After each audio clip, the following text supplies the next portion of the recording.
You may call me Wei. I am a farmer's son, but now, I am a warrior, a boxer. We do not fight in rings for sport.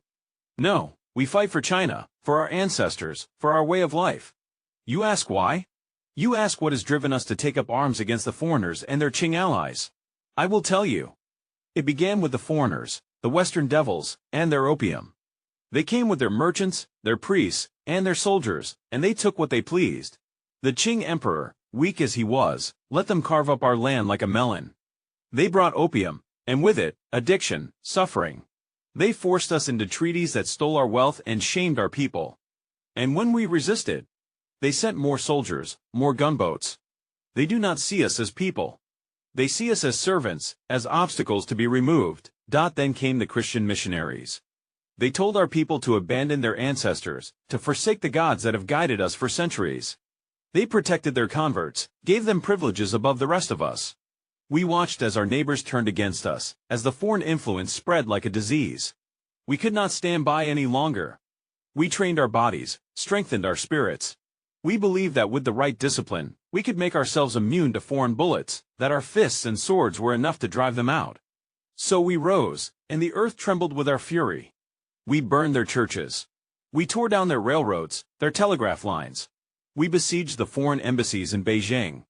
We swore to rid China of these invaders, and for a moment, it seemed as if we might succeed. The Qing Empress Dowager even supported us, encouraging our cause.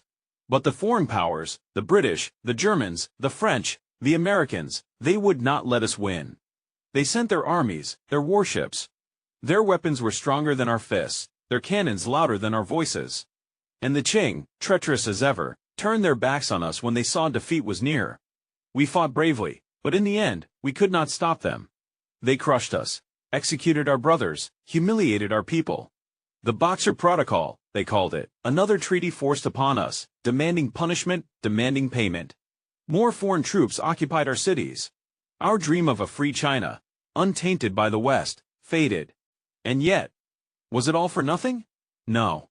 We showed that the people of China would not submit so easily. We planted the seeds of resistance. The Qing dynasty, already crumbling, would not last much longer.